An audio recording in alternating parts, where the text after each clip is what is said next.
सांप का जो जहर है वो उसका थूक यानी कि उसका सलाइवा ही है। सांप का जहर यानी सलाइवा बेसिकली 3 चीजों से मिलकर बना हुआ होता है। वाटर जो कि 90% होता है, प्लस कुछ प्रोटीन होता है, प्लस थोड़ा सा एक्चुअल टॉक्सिन यानी जहर होता है। लेकिन हैरान करने वाली बात यह है कि अगर एक बूंद भी इस सांप के जहर की खून में डाली जाए तो ब्लड इतना ज्यादा गाढ़ा हो जाता है कि कुछ इस तरीके से जम जाता है। इंडिया में कोबरा सबसे ज्यादा कॉमन है, इसलिए उन्हीं का एग्जाम्पल ले लेते हैं। ये एक किंग कोबरा है और ये जब इंसान को डसता है तो ये आपके फ्लैश में यानी कि ये आपके मांस में अपना जहर छोड़ देता है। अब लोग ये सोच के रस्सी बांध देते हैं कि रस्सी बांधेंगे तो खून रुक जाएगा और खून रुक जाएगा तो जहर भी रुक जाएगा। लेकिन असलियत तो ये है कि इनिशियल लेवल पर सांप का जहर आपकी ब्लड वेसल्स में यानी आपके खून में ट्रेवल करता ही नहीं है, वो आपके लिम्फेटिक सिस्टम में ट्रेवल करता है। इस कॉन्सेप्ट को एक बहुत ही सिंपल एग्जांपल से समझो। इमेजिन करो ये जो सिटी है ये आपकी बॉडी है और ये जो हाईवे जा रहा है ये आपकी ब्लड वेसल्स है, यानी इनमें ही खून बहता है। अब हाईवे के बगल में ये जो आपको सर्विस लेन्स दिख रही है यही आपका लिम्फेटिक सिस्टम है। लिम्फेटिक सिस्टम में भी व्हाइट ब्लड सेल्स ट्रेवल करते हैं और इसका मेन काम होता है आपकी सिटी को यानी कि आपकी बॉडी को क्लीन करना। चौंकाने वाली बात यह है कि इनिशियली सांप का जहर भी इन सर्विस लेन्स में ही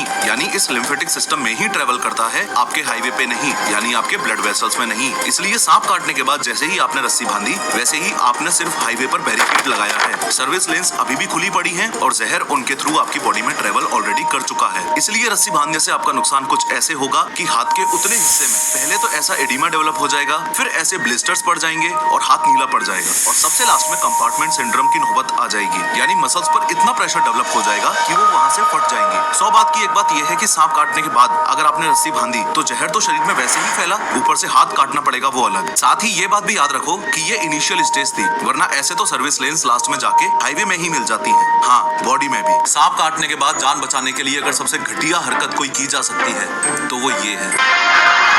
चूस! जहर चूस!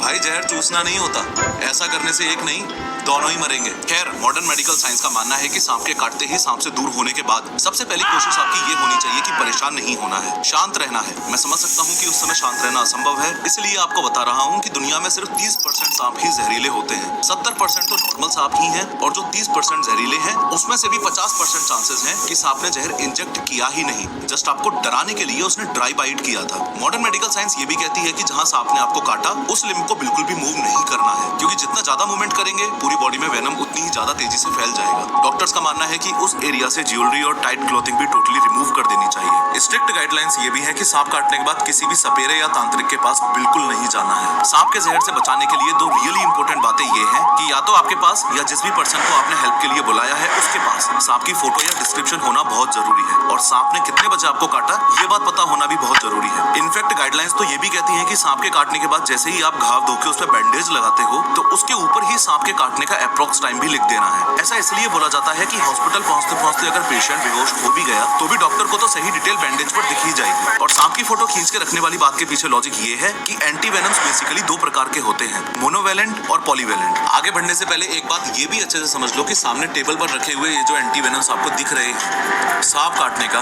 ये एकमात्र इकलौता इलाज है। ये मोनोवेलेंट वाली डिब्बी के अंदर वो एंटीवेनम है जो उस पर्टिकुलर सांप के लिए ही बनाया गया है। जैसे कोबरा का एंटीवेनम अलग होता है और रेटल स्नेक का अलग होता है एक्सेट्रा। लेकिन पॉलीवेलेंट वाली डिब्बी के अंदर एक कॉमन एंटीवेनम होता है जो काफी स्नेक बाइट्स पर असर करता है और कुछ पर असर नहीं भी करता है। अब पेशेंट तो हॉस्पिटल पहुंचते पहुंचते बेहोश हो सकता है, लेकिन अगर आपके पास फोटो हुआ तो आपको सही एंटीवेनम दिया जा सकता है। सोचो अगर आपने गलत डिस्क्रिप्शन दे दिया और किसी दूसरे सांप का एंटीवेनम डॉक्टर ने पेशेंट के शरीर में डाल दिया तो सांप के जहर से कैसे बचना है वो तो